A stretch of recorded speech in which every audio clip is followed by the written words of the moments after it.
welcome. Thanks so much for joining us. My name is Serena Longo, and on behalf of Harvard Bookstore, I'm so pleased to introduce this virtual event with Jacqueline Rose, presenting her new book, On Violence and On Violence Against Women, joined in conversation by Dayna Tortorici. Thank you for joining us virtually this afternoon. Harvard Bookstore's virtual event series continues this spring, bringing authors and their work to our community and our digital community. Find our event schedule at harvard.com/events, where you can also sign up for our email newsletter and shop our shelves from home.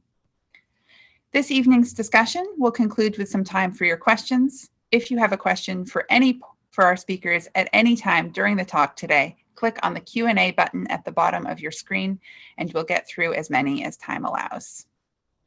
This event also has auto-generated closed captioning available. Depending on the version of Zoom you're using, you may need to enable captions yourself by clicking on the closed caption button at the bottom of your screen. In the chat, I'll be posting links to purchase On Violence and On Violence Against Women on harvard.com, as well as a link to donate in support of this series and our store. Your purchases and financial contributions make events like today's possible and help ensure the future of a landmark independent bookstore. Thank you all for showing up and tuning in support of authors, publishers, and indie bookselling. We sincerely appreciate your support now and always. And finally, as you have no doubt experienced in virtual gatherings, technical issues may arise. If they do, we'll do our best to resolve them as quickly as possible. Thank you for your patience and understanding. And so now I am honored to introduce today's speakers. Jacqueline Rose is one of the world's leading feminist literary and cultural critics. She is the author of the previous titles, Sexuality in the Field of Vision, The Haunting of Sylvia Plath, Women in Dark Times, and Mothers. She is also co-director of the Birkbeck Institute for the Humanities, co-founder of Independent Jewish Voices, and a fellow of the British Academy. Joining Jacqueline in our digital stage this afternoon is writer Dayna Tortorici, co-editor-in-chief of N+1, a magazine of literature, culture, and politics based in New York. Today, they'll be discussing Jacqueline's new book, On Violence and On Violence Against Women. Booklist calls it an important foundational account deserving of readers' full attention, and Parul Sugal writes for the New York Times Book Review. It's in the movement of her prose, the way she seizes and furiously unravels ideas from her previous books, that we see the vigor and precision of her mind, the work of thinking, of forging new pathways that she holds up as a rejoinder to the muteness of violence. To read Rose is to understand that there is no border between us and the world. It is an invitation to a radical kind of responsibility. We're so pleased to be hosting this event today. The digital podium is yours, Jacqueline and Dayna. Thank you so much. Hi, Jacqueline. Hi, Dayna, hi. So thank you so much for having me in conversation with you. It's such a pleasure. And thank you everyone for coming, whether you are in the UK and it's evening or on your lunch break or breakfast break in the US. We were gonna start off by having Jacqueline read some pages from the book. Then I'll be asking her some questions, we'll be in conversation, and then we'll open it up to audience Q&A. There's a Q&A zone at the bottom of your screen. You can put your questions in there and we will answer from those. So Jacqueline, I'll hand it over to you. Thank you. Let me just first say that I'm so delighted to be in conversation with you, Dayna, because of what you represent by way of independent literary and cultural journalism at the Harvard Bookstore, for what it represents by way of independent bookselling. Two threatened species, but that are holding their own magnificently, as I'm sure we're about to see. So it means a lot to me, especially to be doing this event this evening. So thank you so much for organizing it. So I'm going to read some pages from the introduction, and then if we have time later, I'll read some pages from the end of the book. So there is a poison in the air and it is spreading. The world of sanctioned violence, violence elevated to the level of licensed pleasure, is by no means exclusive to Trump and Johnson, even if by general recognition they're uniquely combined, well, combined in the past tense for Trump, combined in the present tense For Johnson, you've done a lot better than us in removing the poison in the air from your culture, although not completely. They usually combine the qualities of self-serving autocrat and clown. The rise of dictators across the world who boast of their prowess and nurse their distaste in Hungary, Turkey, Poland, Brazil, India, suggests that we are living, or maybe on the verge of living once more, what Hannah Arendt once described as temptation gone awry, when actually to do the right thing is seen as a form of evil temptation because the norm has so corrupted itself. In Brazil, President Bolsonaro, who I hope would be history by the time this book was published, has proclaimed that he will finish the task of the military regime that ruled Brazil for 2 decades from 64 to 85. If a few innocents get killed, that's okay. He stated openly that he's in favor of torture, which was only acknowledged by the military in 2014. And in 2003, he told Maria de Rosario, a fellow member of Congress, that he could not possibly have raped her because you do not deserve it, which of course are shades of Trump telling Jean Carroll that he could not have raped her because she was not his type. Perhaps most telling of all, he once quipped that only a moment of weakness can explain why one of his 5 children came out a woman. Now, the formula came out a woman is the real giveaway and goes to the heart of the book, as if an infant's sexual destiny as woman was fixed from the beginning, and she has no right to any other ideas. His words resonated with potential sexual violence, not just because he clearly held all women in such brazen contempt. Ensuring that a woman will be women and nothing else, pinning them down as women, can be seen as one of the core motives of rape, which is why all rapes, not only of those which are targeted at lesbian women, should be termed corrective. All of which makes the struggle for redress against injustice, especially when charged with sexual valency, more pressing, even though, or rather because it has, another hill to climb. Now, in the book, trans experience is central, as it crystallizes so many of my concerns and clearly binds the issue of sexuality to that of political struggle, freedom withheld and fought for. Despite being far more widely accepted than ever before, trans people are still the target of violence for daring to present the world with the mostly unwelcome truth that sexual identity is not all it's cut out to be. Not everyone comfortably belongs on the side of the inaugurating sexual divide where they originally started or to which they were first assigned. Some cross from one side to the other, others see themselves as belonging on neither side, others on both, and these options, as you will know, are by no means exhaustive. Sexuality, another argument in the book, creates havoc. Kicking it back into place, a doomed project, is one way in which an oppressive culture tries and fails to lay down the law. Bolsonaro explicitly stated that removing gender theory from the university curriculum was a chief objective of his educational reforms. And for gender theory, we can, of course, read a reference to the work of Judith Butler, who argues that our polarized gender identities are as unstable as the performance we muster to sustain them. And just over a year before he was elected, Judith Butler went to Brazil, to Sao Paulo, for an international conference she had co-organized, where effigies of her were burned on the streets to the chant, "Take your ideologies to hell." In fact, the conference was not on gender, but on the topic of democracy, which indicates just how hard and fast political freedom under threat slams up against virulent sexual hatred. Now, the rise of Vox in Spain, the ultra-right movement in Spain, to cut from Brazil to Spain, because it's not exclusive to Brazil, was propelled by the increasing visibility of feminist protest against sexual violence, notably the nationwide demonstrations following the infamous manada, or wolfpack rape of a young girl at the annual Pamplona Festival of the Running of the Bulls in 2016, and the trial that followed later, which led to the absolution of the defendants completely of the charge, and the men were not guilty of rape. And it led to the largest spontaneous feminist uprising in living memory.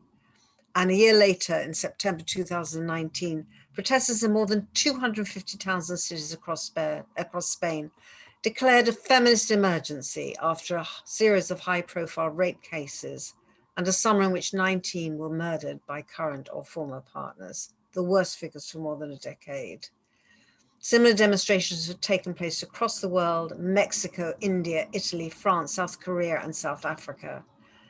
And the extent of these protests, I think, can really give us hope, because there is a sense in which this is a repetition, but it's a repetition that has tipped the balance. And one of Isabel Canedas, one of the organizers of the annual March on International Women's Day in Madrid, praised a younger generation of feminists. 65% of Spanish women under 30 describe themselves as feminists.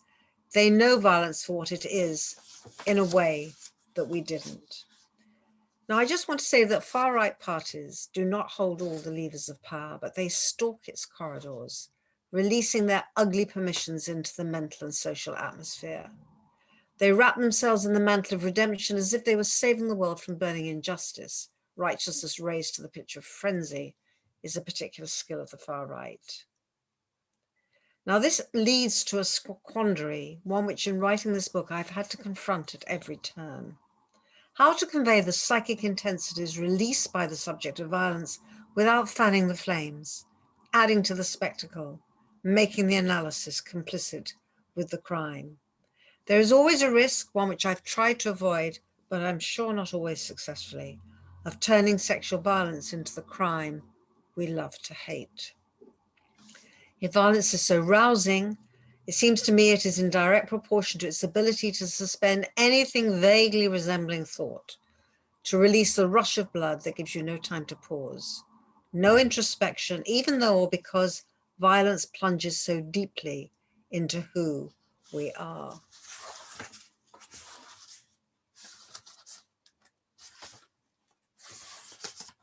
Violence, observes novelist Graham Armstrong, who was involved in gang culture from a young age, is very, very quick. And afterwards, you don't always remember things. You remember what happens to you afterwards, the injuries or whatever, but the violence itself is just a blur. As if it is only in a state of blindness that violence can bear to conduct itself. So the aim of my book is therefore to slow the pace, to resist the will to action at any price, to create the space for reflection. It is a paradox of human subjectivity that knowing you are capable of violence, recognizing it as your problem, instead of blithely assigning it to someone else, race, class, nation, or sex, reduces the chances of making it happen. The idea of crushing violence, stamping it out, or eradicating it from the earth simply increases the quotient of violence we have to face. We have seen this before at the center of 20th century Europe, in the belief that the First World War would be the war to end all wars, a delusion which allowed that same war and its aftermath to carry on silently laying the groundwork for the next. Thank you for listening. Thank you, Jacqueline. I wanted you to read that section of the introduction because I think it frames so well a number of the arguments and the concerns in the book. One that isn't in that section but touches on everything you've already just read is a concept from Hannah Arendt that you reference a few times called the impotence of bigness. And it's especially central to the chapter on feminism and the abomination of violence. And I was wondering if you could tell the audience here what is the impotence of bigness, and how does it relate to violence generally and violence against women and trans people in particular? What is its role in your thesis about violence? Well, Hannah Arendt used the expression in her essay on lying in politics, which was about the war in Vietnam and the fact that the war had moved from a war struggling for victory to a war to conceal the failure of the war that was being conducted. And that what that also involved was lying, not just about the shift in the aims of the war, which became a saving face issue, but also the fact that there was a technological mastery and a financial mastery of the United States as the most powerful country in the world, which had failed. And so the concept impotent of bigness is something about the relationship between delusion, technological advance, the myth of progress, which had led straight to Vietnam, and the fragility that lies behind it.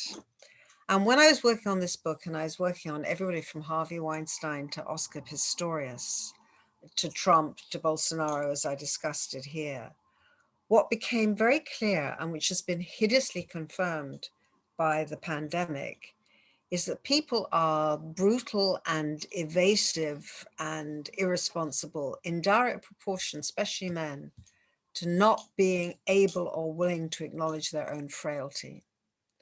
So, for example, Bolsonaro and Trump and Johnson all had the virus, but as Johnson's commentator said, he's a fighter, as if that's why he recovered from the virus, and as if all those people who died, who we now know today from Cummings's intervention, thousands of their lives could have been saved if Johnson had been willing to acknowledge that there was a failure that had entered into, like the microbe, into the body politic and had entered into the general culture, which nobody could get on top of, but which the more it was denied and the more the positivity was argued for, the more brutal its effects and the more evasive the people carrying them. And I think that's a very good model for a certain version of masculinity, which is, we can go into this in more depth if you want, but which the demand on men is to be men, right? I mean, you don't have to go any further. That's what's wrong with the culture. That's what causes the problems that the book discusses over and over again. I mean, how lucky we are, Dayna, that we have never had that demand laid on our shoulders, right? So let me just give you an example of that difference between men and women, which is Freud famously, in a moment that's seen as one of his worst and most misogynist and chauvinistic, said that men internalize the law of the father when they realize they cannot have the mother, in whatever way you want to interpret that. So they internalize the law of the father and they relinquish her. Little girls have a much more difficult task. They don't desire their fathers to begin with. Their bodies are very close to the bodies of the mother. So they have to be got into the Oedipus complex. They have to be got to a position where they desire the father. So they identify with their mother and they take it. This is if they're going down the normal catastrophic path, right? They identify with their mother, they take their father as a love object, which means they desire him, but they have not internalized his law. Freud then says preposterous things like that explains why women have a lesser sense of justice. You can imagine many feminists have just thrown Freud across the room at that point and think we'll have nothing more to do with him. But he's actually saying something very profound. He's saying women do not internalize paternal law. They don't become the embodiments of the cultural norm and its law and its authority, to which a whole bunch of feminists came back and said, great, we've got better ideas. That's not what we do. It's not what we're asked to do, but it is what men are asked to do. They're meant to embody the law as if it was flawless, effective, potent, and dangerous. It's meant to be dangerous. And that's what I think Hannah Arendt is talking about, the kind of the fraudulence of that kind of display of authority and power. That's great. And yeah, there's also, I was thinking when you're talking about Johnson, there's this amazing moment in Trump's deranged remarks from the White House lawn after he got coronavirus, where he's talking to senior citizens and he says, so they say you're vulnerable, which you're not, except you are in this one instance. And it's this total erasure of vulnerability while also trying to concede the reality that they are more vulnerable to the virus or getting very, very sick. But yes, this dance of saving face and only kind of creating more violence. I was also interested in how that concept shows up in the chapter on trans, or the chapters on trans and violence, because I think that there's something you say about the impotence of bigness also being about the almost infantile impulse to mastery and the sort of desire to master and to know everything, as opposed, you make it to draw a distinction between knowing and thinking as a process that is never fully resolved or freezing anything in a static, stable position, whereas trying to master something as a way of quashing it. And you make an argument that trans people in particular are subject to violence because of the way they threaten kind of normative sexuality and cis people's, I'm using cis because you also sort of question the prefix cis, but it's one that I accept, understanding of violence. And so I wonder if you could speak a little bit about those chapters, and in particular, you have a thesis in the chapters on trans that there is a reason that sexual assault and trans issues are coming into the sort of mainstream spotlight at the same time. And I was very intrigued by that, and I wanted to know if you could talk a little bit about it. Well, it's something that I wrote the trans piece and the sexual harassment completely separately. And then I was asked to speak to a psychoanalytic group in New York. And I thought, I've only scraped the surface of what I think is the unconscious subtext of this. And then I realized that psychoanalysis starts with a case of abuse, which is Catherine up the mountain, who was abused by her father, although Freud says it was her uncle, and ends with the question of sexual difference. And it just made me realize that they are sort of blood brothers, literally in both senses of the term, because sexual difference, when it is enforced or taken for granted or corrective rape or however you want to define it, but sexual difference in its most rigid, fixed and unquestioning form which is what sexual harassment can be seen as the embodiment of, right? It sort of takes sexual difference and it says to the woman who's being abused, you will be a woman on my terms, right? So it just exaggerates a certain structure of male power over female sexuality and bodies. Trans says we're having none of that.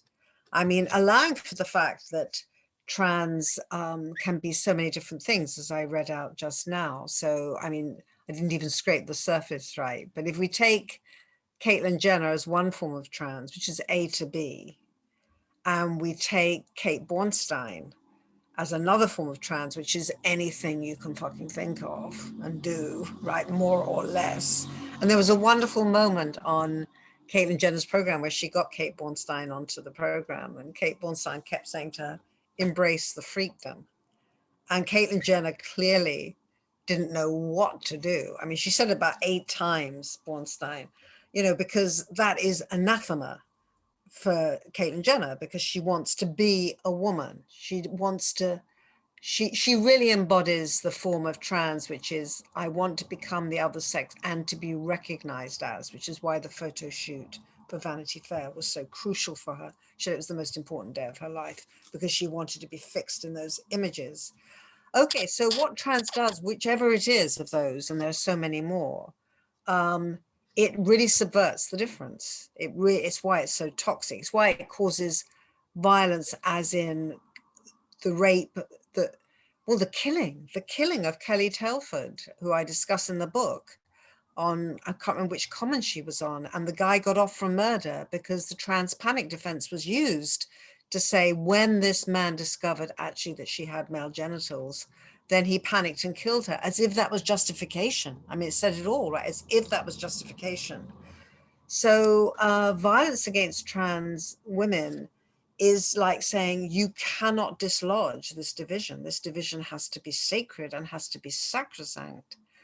Meanwhile, what psychoanalysis says is that, the infant is polymorphous and perverse and bisexual, and its sexual aim and its sexual object are not attached together. The culture says they're the same thing. Sexuality is genital, reproductive, heteronormative. That's what it's meant to be. You detach the aim, the desire from the object, then anything's possible. You have a kind of diffuse sensuality that literally could go anywhere. Well, the culture hates it. I mean, I don't really want to mention it a second time, but what happened to Judith Butler in Brazil, I think, was terrifying. But it shows how deep these things go. So I think that, I suppose what I would want to say is that sexual difference is precarious, and trans respond to that reality with a cry for freedom, and right-wing conventional cis people, quote unquote, react to it with terror, absolute terror, which can lead to violence. So they're intimately related.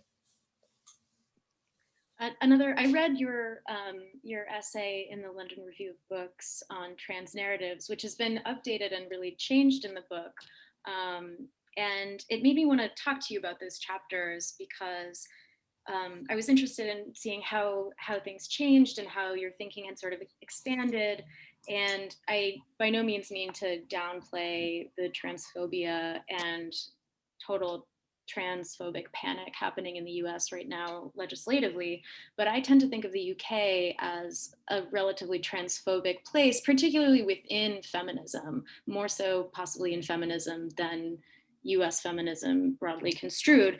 And so I wanted to know, and maybe that's because of Germaine Greer, who you quote and kind of push back against in the book, and also things like Mumsnet and places where, you know, young mothers get radicalized against trans people.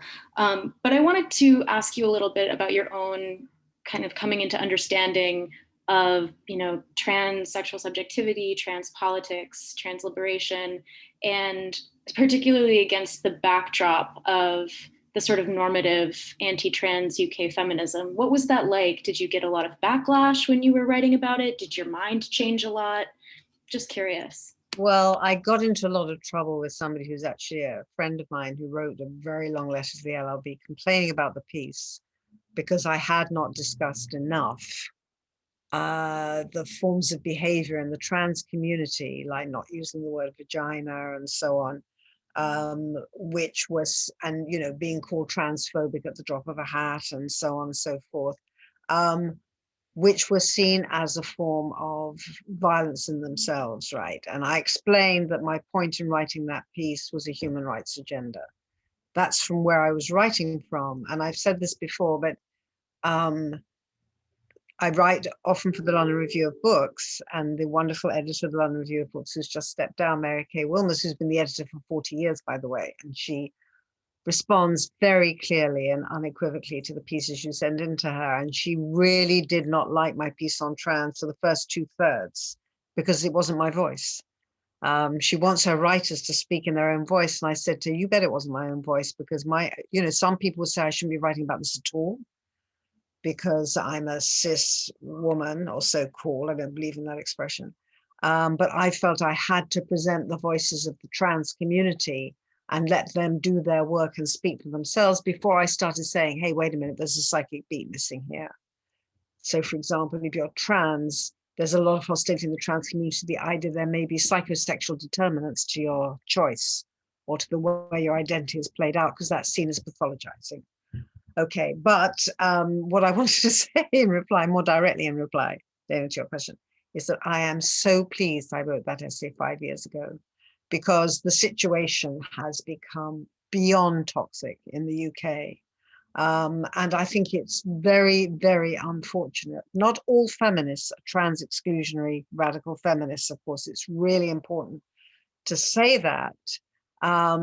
But the people who get a lot of airtime are people like Germaine Greer, obviously, who is very close to Janice Raymond. It goes back to Janice Raymond's The Transsexual Empire, a book for which you only need the title, because it's saying transsexuals are imperialists because they give up their penis to become the phallus. It's brilliant. It explains the difference between penis and phallus, which is very hard to explain to students, but it's there. They give up their penis, they mutilate themselves in order to become pure phallic power, patriarchal power, which then penetrates into women's community. Well, this is deranged as far as I'm concerned, not a word I like to use. It's also horrible, because what it does is it presents all trans women as potential abusers. Now, there have been cases. There was one famous case of a trans male to female who was in prison for grievous bodily harm, got himself transferred to a women's prison and started abusing the women in the prison. Well, the result of that is that those histories are now going to be examined before those transfers are made. It's fine. You don't need to bring the house down. You just recognize that a mistake was made in that case. It seems to me it's very, very simple. But it seems to me there's something very upsetting about J.K. Rowling expressing her story, which is a story of childhood or teenage abuse, and then saying, for that reason, when I say I don't want men in the ladies' pond, then I must be heard. Because I think that's a traumatized voice speaking, because she has actually turned all trans women into potential rapists, where in fact trans women are much more vulnerable if they go into men's spaces than if they go into women's spaces, because that's where they get attacked and abused.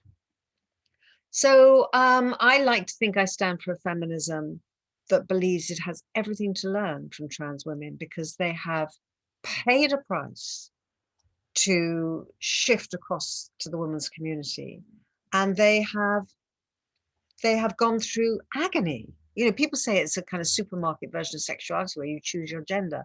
They've gone through such pain and such difficulty. And they are repudiating masculinity in its worst guise. That's why a lot of trans people don't want to be men anymore, because they've seen their fathers, or maybe even been abused or beaten by their fathers. They know what a certain masculinity is. They want none of it. So I think we have everything to learn from them. I also think, to put it much more simply, it's a revolution. It's absolutely extraordinary what's happening, and we have to be on the side of the sexual revolution that's changing everything and upsetting us. It's good. We need to be upset on these matters. I agree. Glad to agree. Sort of on that, I have to be mindful of the time, but sort of on that topic, what you were saying earlier about how it's a very, it's a sensitive matter. We know that trans experience is scrutinized to such a violating and unnecessary degree for, because of everybody else's psychic baggage. And we've seen the way that any individual psychology is, and pathologizing of, like you were saying, just you're like, there's a psychic beat missing, and you understand why, because of the way that's been weaponized against trans people.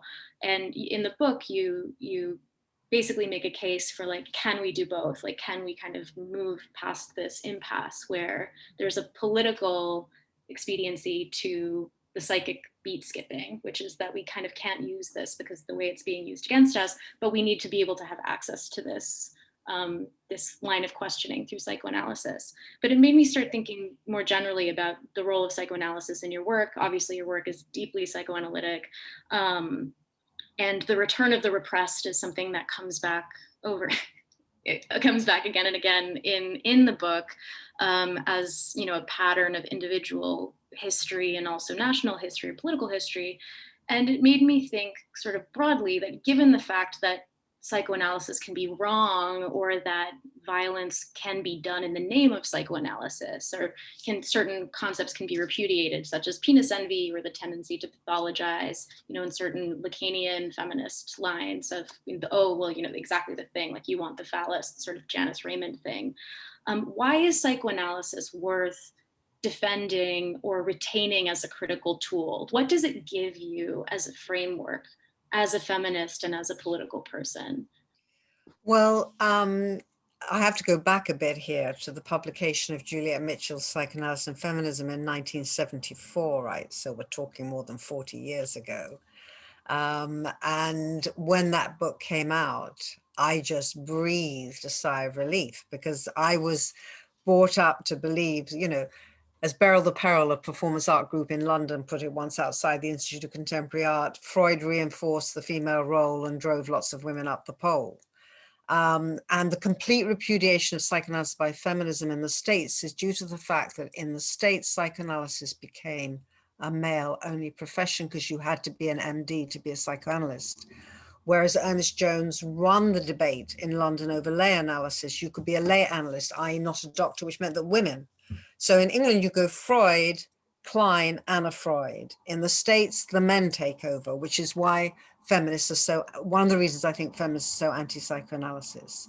Also in Europe, with Lacan, who's one of the psychoanalysts I refer to, he comes through surrealism. For him, psychoanalysis is a radical, anti-totalitarian, disruptive, scandalous form of thought, which breaks the law on everything we most like to think about ourselves. Now, I belong to that school, which is, I think, psychoanalysis brings to the surface the things we don't want to think about. And in the context of violence, it's absolutely crucial, because I do think that one of the things that happens is people cannot acknowledge their own violence. 9/11 would be a case in point. It wasn't that we were attacked. America wasn't attacked for its freedom. It was attacked for its foreign policy. It was attacked because of its acts of aggression in the Middle East and so on. But that was absolutely, it was not possible to say that. There was a kind of whitewashing because people had been killed. Then everybody becomes an innocent victim. And then nothing about accountability. And I loved the review in the New York Times for ending on the question of accountability and responsibility. Nothing about our accountability for violence is spoken about. And I do think it's the case that if you can acknowledge the complexity of your own heart, if you can acknowledge how difficult things are, especially now in a time of pandemic, then you're not going to look for scapegoats. You're not going to look for people you can kill to make yourself feel good, which involves, first of all, blaming them. Psychoanalysis is brilliant on this. It's called projective identification. You've got bits of yourself you don't like, you land it on somebody else, and then you go after them because you couldn't bear to see it in yourself. And so psychoanalysis is, for me, a way of taking responsibility for the complexity of the human mind and then pausing to think about what might follow from that instead of literally knee-jerk reactions, which can be literally killing. So, and as a feminist, psychoanalysis is very important to me because for reasons I said earlier, I think it just allows, I mean, I love the idea that the little girl is bisexual, phallic, complicated. And then along comes this machine that sort of crunches her sexuality into passive, vaginal, male-oriented.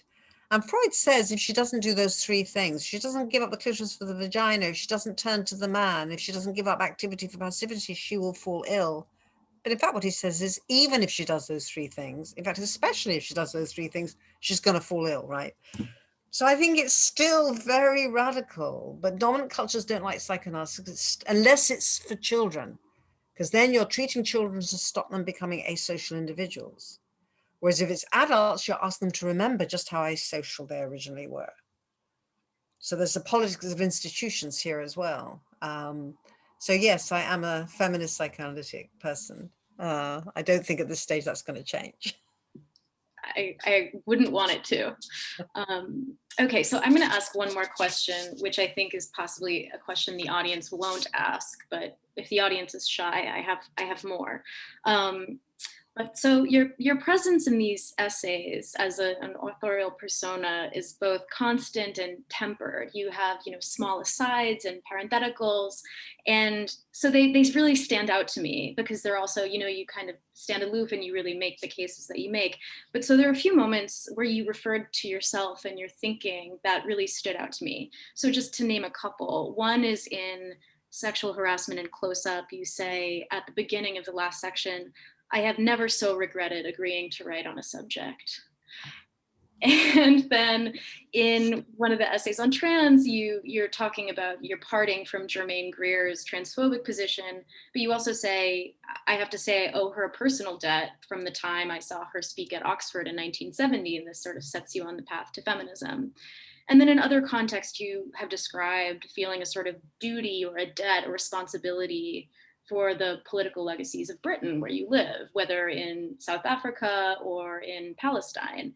And there's a common theme here of some sort of mix of debt and responsibility when you're writing about violence and you're writing about politics that I find very relatable, writing about feminism, because it's often really difficult and kind of thankless material, and yet one I feel myself that I need to do. And so I was wondering if you could sort of speak on that, where you think that comes from, what the sort of role of responsibility is and how it plays in your thinking when you choose what to write about and what to think about, especially on these topics. Well, that's an amazing question that nobody's asked me before. What was the first example? Just remind me, what was the first one you said? I have never been so regretted writing about something. Oh my goodness. Yeah, it's true. But that's true. To tell you the truth, one of the reasons I love writing for the London Review of Books is because they always choose topics which, when they first suggest them to me, I think out of the question. I'm not doing it. So honor killing, no. I think it was suicide bombing was first, and then not first of the essays, but was the first one. I thought absolutely not. And then I thought, actually, of course, I have to think about this. And then came honor killing, and I said to the editor, why do you want to walk me into another storm? Why are you doing this?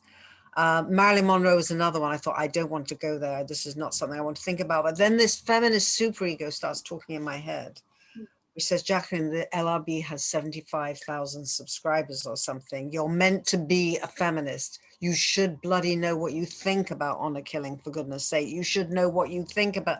So then I treat these as opportunities to think through something which I know matters to me, but which I've never turned around and really looked at.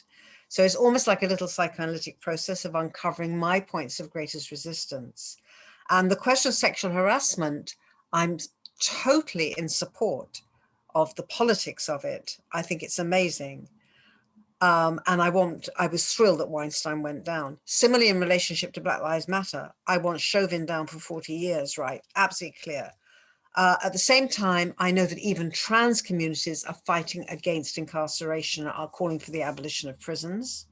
And also I think sexuality is lawless. So it's a question of how you get, a lot of my writing is an attempt to say, can we please think these two things together? Because I find myself thinking them together. I don't want to be told I have to choose.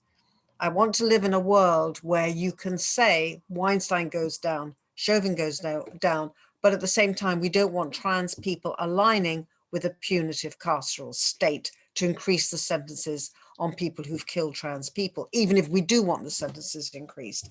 This is a quagmire. I suppose I trip in my writing and come to the surface when there's something that I really need to think about, but I'm not quite sure how to do it. I thought you were going to mention the last chapter of Mothers, which you may not have read, because that is entirely personal.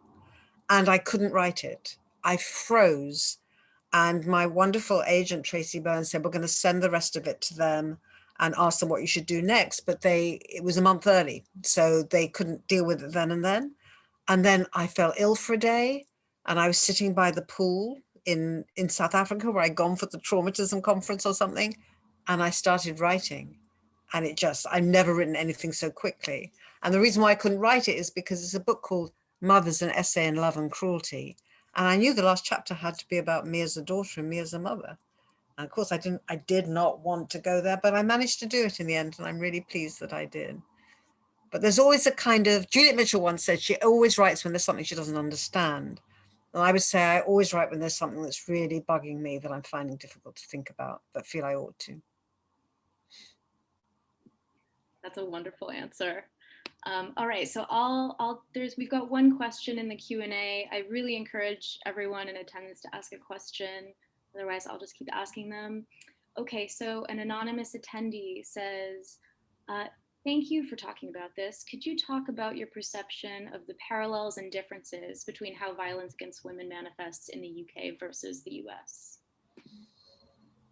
Well, this has to be a conversation, because I don't think I could, violence against women in the US has become, the US started the Me Too movement, and it was only in the process of it coming to the surface that, for example, the women who were farm workers who wrote in to the women on the red carpet and said, excuse me, could you please talk about us? And of course, Me Too started by a woman of color years before the Me Too in Hollywood began.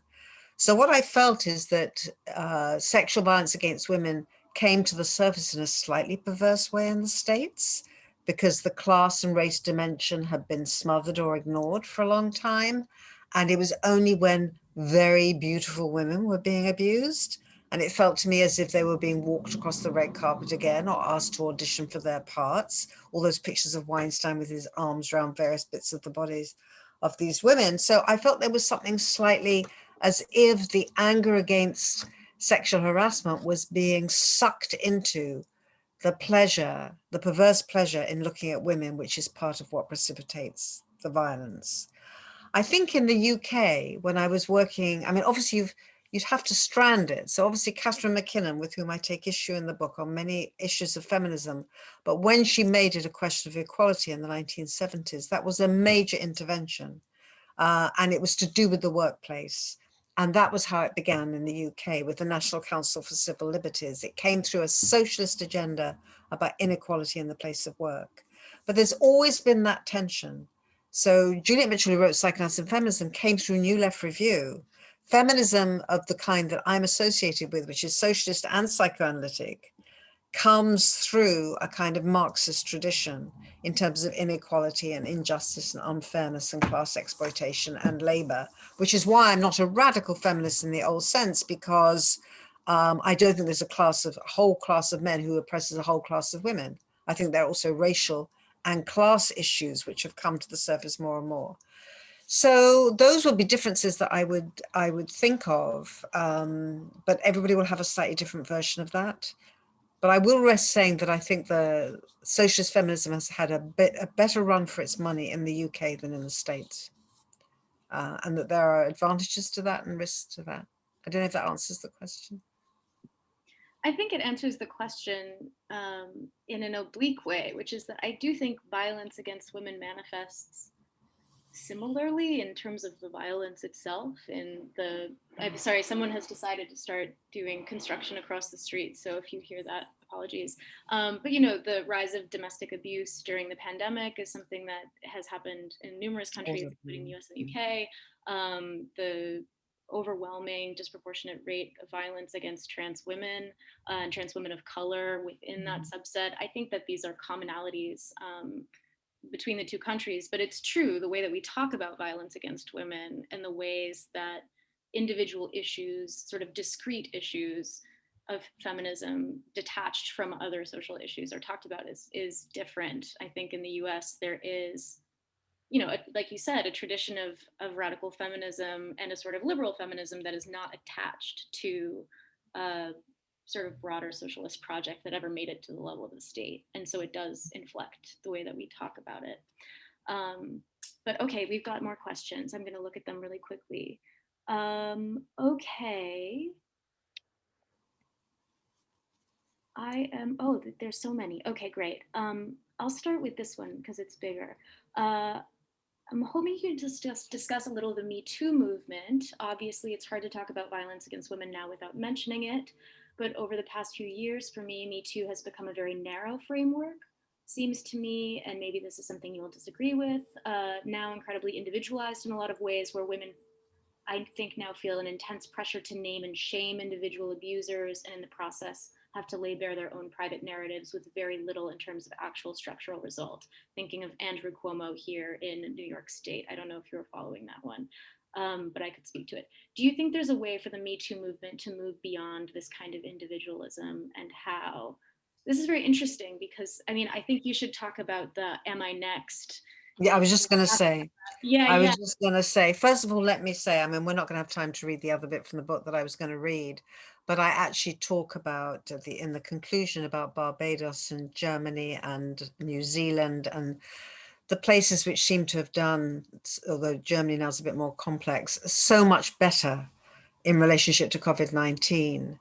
And that's because I think those women have been more in touch with the problem of violence and unnecessary death than their male counterparts. So I couldn't agree with you more that under the pressure of the pandemic, the fault lines, the gendered fault lines, especially in relationship to domestic abuse, have shown up pretty much everywhere with crucial distinctions, because domestic abuse in the UK is to do with people in a closed space, let the games begin, as one ghastly guy said on a television program when he heard Johnson lockdown, let the games begin. But obviously, if you're living in a slum in New Delhi, then the question of abuse is a complete, and the spread of the virus and the fears are different, to do with class and development and distribution and so on. So I think that's very, very important. Sorry, there was something else you were saying. You said, Dayna, that you wanted me to respond. The question was about Me Too. Has it become narrow? Well, whoa. Yes and no, I would say. I mean, I think it's been essential. I think there is an issue of due process and how you deal with the injunction to believe women up against a system which is systematically geared to disbelieving. So the rate of rape charges and prosecutions in the UK has fallen dramatically because the police were advised to take out of their system anything they thought was going to be a complex case where the evidence wasn't cut and dried, which it never is in a rape because there's just the two people. They're very rarely witnesses to rape. It's completely insane. Okay, so I think there's a really difficult issue here of the social forms that are allowing rape to continue, which I do think the Me Too movement has also alerted the world to. So it's not just, this is my story. In South Africa, the phrase is, am I next? And what I say in the book, because I talk about South Africa quite a lot, because Cape Town is seen as the rape capital of the world. What I say is that the formula, am I next, for me is more profound and more searching, because it's not, this is my story too. It's like it could be anybody which means, like Reva Steenkamp, the night before she was murdered, brushing up a speech for a school's talk on the murder of Anine Boyson, who was a Black girl who got 17-year-old, who got hardly any publicity whatsoever, compared with Reva Steenkamp, who of course didn't know she was going to die the next day. And Am I Next is a way of saying we are all in this together on this issue, and you don't know who it could be, which means your class will not protect you. And I think that's very, very important. So I prefer that formula. And I think you're picking up on something which won't make you happy, you questioner, which is that I'm wary of criticizing Me Too, because the people who do come up with some very nasty stuff. I'm not going to name names about every woman being turned into a passive victim. Well, I don't think so. These women are protesting. I don't think they're being turned into passive victims. I think they're being politicized. But it needs to be, the conversation about how to do that best needs to continue. I so appreciate that perspective on Me Too, because the reaction against it was very swift, and especially in the US. And I think that people who were very critical of Me Too imagined that those politically supporting a movement like Me Too had absolutely no reservations about it whatsoever. There was this sort of straw man argument that it's like, well, what about due process? What about a slippery slope? And even if you would register any kind of ambivalence, like you were talking about, for example, with respect to prisons, it was almost like it couldn't be heard. I myself found myself, someone describing me in public as against due process, which for me, it's kind of, I'm like, I don't know how I gave you that impression. And I think the way that I gave someone that impression was saying that losing your job was not the same thing as prison or death. And to me, that's not a controversial argument. Like, they are three discrete outcomes, one of which is incarceration, one of which is death, and one of which is unemployment. But I think that there is a real moral panic. Sorry. No, please go ahead. No, also, I mean, I think all the attention that's paid to the few cases where it's the woman who has been responsible for abusing the man, the glee with which those cases were seized on, I think is very, very problematic. And I'm afraid I've come around to the position that a lot of the criticism of the Me Too movement is being made by men who are just terrified of what's being exposed and what they're being made to look like. And they need to look at what they're being made to look like and then decide what they're going to do about it. So it's knee-jerk again, and it's defensive, and it's an attempt to make women sound hysterical, and it's an attempt to discredit them. I mean, throughout history, when women have agitated for political change, they've been accused of being disturbed as women. That's absolute classic. I remember when I was at Sussex, this is one of my personal moments, when I was at Sussex University many, many years ago, a colleague of mine who was known as the groper, although I didn't know that at the time, stopped me in the car park because we had a long walk to the campus and said I'd been accused of harassment, and laughed because he said, not in that case, it wasn't true in that case. And to this day, I am really ashamed that I didn't take it further. I feel I should have pushed further. And I feel I should have, and there was another colleague who clearly, I saw actually him sort of harassing, making a student very sexually self-conscious. And I did challenge him. And he just said, how can you be so disloyal? But there was no framework with which to discuss this in those days. And I feel as a then young woman university lecturer, I really should have been wiser to that than I was. So I think the problem is the other way, negligence at least as much as overkill. I agree. And I do want to point to just return to the question for 1 second. And again, the drilling has continued, so I apologize if it comes back. You say, you make an important point in your essays on Me Too, that there's a little bit of a just conundrum here that can't be totally resolved or mastered, which is that sexuality is lawless, and the framework we have for justice and redress is about the law. And so there's always going to be some kind of tension or remainder there where it's not going to be perfect. Absolutely. And it's the same problem as trans people wanting people who are killing trans women of color to be punished by the law, but not wanting to be on the side of the carceral state. I think it is so important to hold these moments of tension and talk about them, and not try and split people into opposing factions, but to say, actually, what's at stake here is a real tension that needs to be talked about calmly, This is where Arendt is so important in her distinction, which you mentioned right at the beginning, Dayna, between the desire to know and the need to think. And the desire to know is false mastery. And the need to think is to say, excuse me, can we just stop for a second? You know, how many politicians say, I just need to pause for thought? They're not allowed to. They're seen as weak and ineffective. So they go to war very fast. Right. This is actually directly related to one of the questions, which is wondering how you manage to keep your thoughts and beliefs and opinions so ever evolving. How do you keep your mind open and avoid sinking into your opinions and stagnating there? Oh, that is such a nice question.